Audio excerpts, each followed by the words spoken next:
My brothers and sisters, as we return to our seats, we're pleased to have this morning an unveiling of the Richard Allen Forever Stamp, and we will proceed as we are seated. And Brother Stroman, the Deputy Postmaster General, will be presented, and then we'll make brief remarks prior to the unveiling.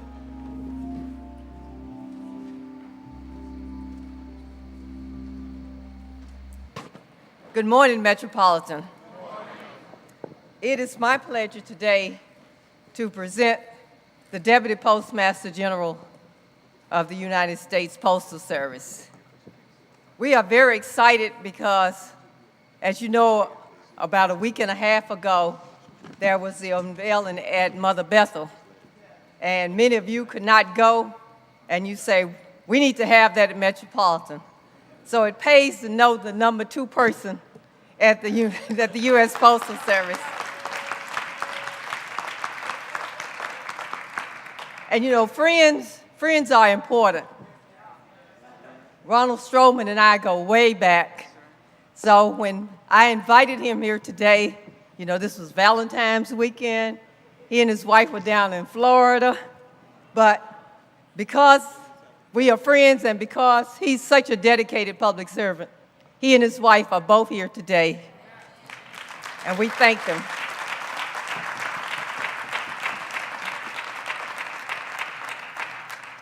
Okay, Ronald Stroman has a whole life of public service.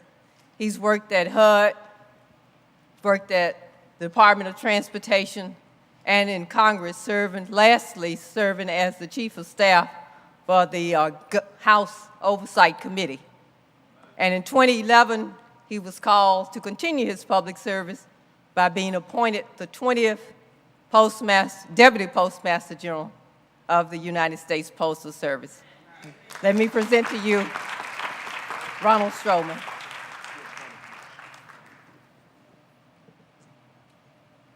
Well, good morning, everyone. Good morning. It is a pleasure to be here at Metropolitan and to worship with you. First, I wanted, as Elsie mentioned and as Reverend Lamar mentioned, my beautiful wife Vanessa is here, and I just ask her to stand. Also, just for a very quick moment, my former boss is here, the Honorable Rodney Slater, and if I could just recognize the Secretary. Thank you, Mr. Secretary. You know, when we were trying to get a Richard Allen stamp, I would get these phone calls from the Secretary on a regular basis, talking about the need to move with some dispatch to get Richard Allen on a stamp. And so it really was largely at his prompting that we worked so hard to get this done. So Secretary Slater, thank you.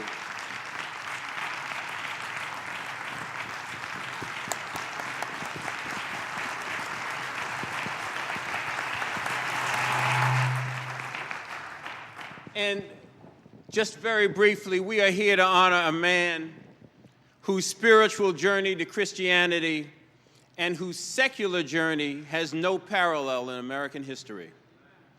A man of such unshakable sense of mission that even in his early 20s, he could see a barren parcel of land in Philadelphia and say to those who would listen, on this rock, I shall build my church.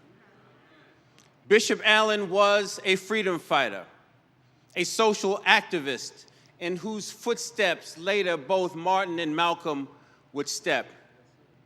He began a lifelong struggle, first by buying his own freedom for the princely sum of $2,000. But he didn't stop there. In 1787, he founded the Free African Society to help African Americans all over Philadelphia and the surrounding area, lending them money, social uplift. But he didn't stop there. He founded the African Society for the Education, that the future of our people lied in the young people, in the youth. And it is so beautiful to see the young people participating today, wasn't it? And he didn't stop there. He was the first African American to have his writings copywritten the first African American in the history of this country to have his writings publishing and debating the issues of the value and the worth and eliminating stereotypes for African Americans. But he didn't stop there. He opened his home to noted activists and abolitionists of his time, people like David Walker and Morris Brown, who would extol his virtues, and even Frederick Douglass, who would point to Richard Allen as his inspiration. So he was a freedom fighter, but he was much more than that. There are certain men and women who seem that God has touched them, whose courage, determination, and talent to accomplish great things is unmatched. And after he purchased his freedom, he became a prominent Methodist circuit preacher. He had accomplished so much that the church leaders of the Methodist Church asked him to come and to expand the black congregation at St. George's Methodist Church in Philadelphia.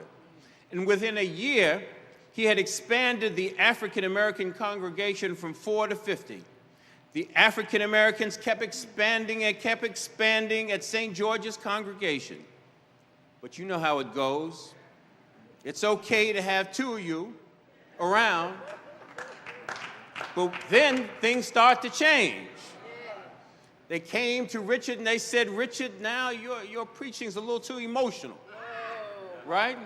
They said, now you need to be calm it down a little bit, but Richard ignored them, and the African Americans kept expanding.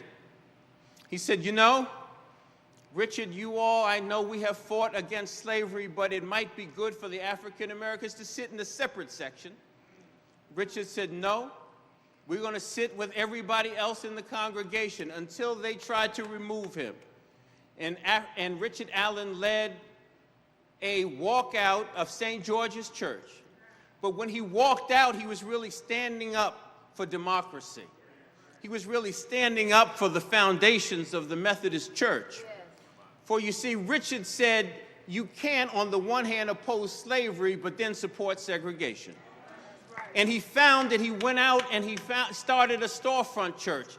But you know, when you challenge the establishment, you've got to be ready because they're coming after you.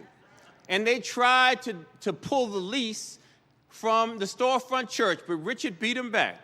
In fact, Richard said, I'm going to build my church. And he built Bethel Church in Philadelphia. But that wasn't good enough. The leadership of the church tried to say that they controlled Bethel, and they brought up the Articles of Incorporation. And they said the Articles of Incorporation mean that we control Bethel, not you, Richard Allen. Well, what did Richard do? Richard wrote the African Supplement that transcended, right, the Articles of Incorporation, right, and said, now we control the church. Well, no.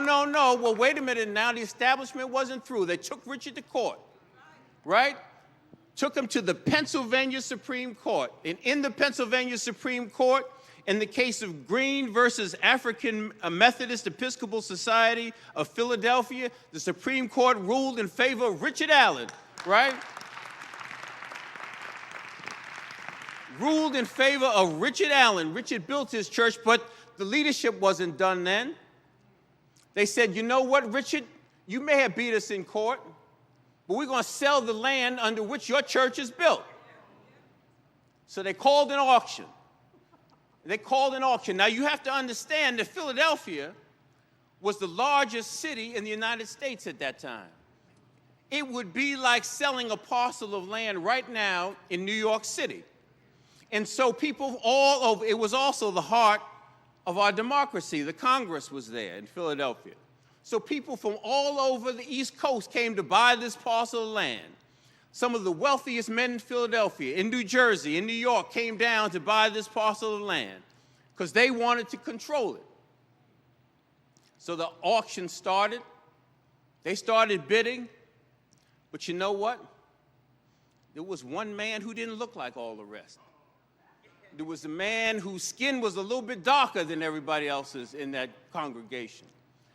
There was a man at the auction. There was a man whose hair was a little bit coarser than everybody else. It was a man who had endured slavery. There was a man who had fought segregation. And that bidding started. And it kept going up and up and up. But at the end, the man who won the bidding was a man named Richard Allen, who beat everyone else and bought that land for the princely sum of $10,000. So Richard Allen, this is the man that we are honoring today on our stamp, the man that we have come to pay tribute to. So Reverend Lamar, if you will join me as we unveil this. I'll pull it down. 1, 2.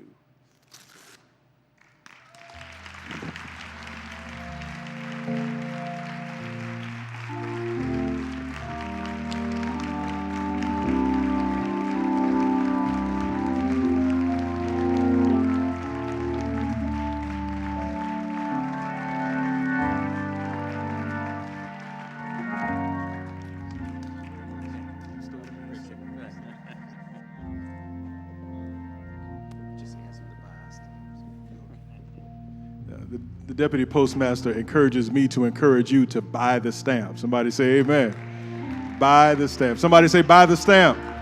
All right, all right. You may be seated.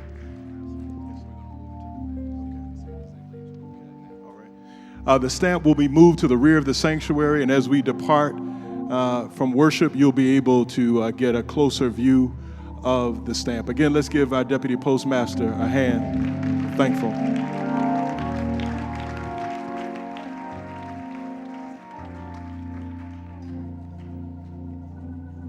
Now, you all know that Metropolitan does not like to be second at anything. Somebody say amen. And so I received some information from our wonderful church historian that earlier, a couple of weeks ago, we unveiled the Richard Allen stamp at Mother Bethel, and we were privileged to be there in Philadelphia. But the first Black Heritage stamp was unveiled here at Metropolitan on February 1st, 1978. The very first Black Heritage stamp was unveiled here, and that stamp carried on it the image of Harriet Tubman. It was unveiled here under the leadership of Reverend Robert Pruitt, who later became a bishop in the church, and Columbia Public School students attending the ceremony on February 1st, 1978 was the daughter of then U.S. President Jimmy Carter. Somebody say amen. So to remind us of our own history, we're thankful. Glad to welcome back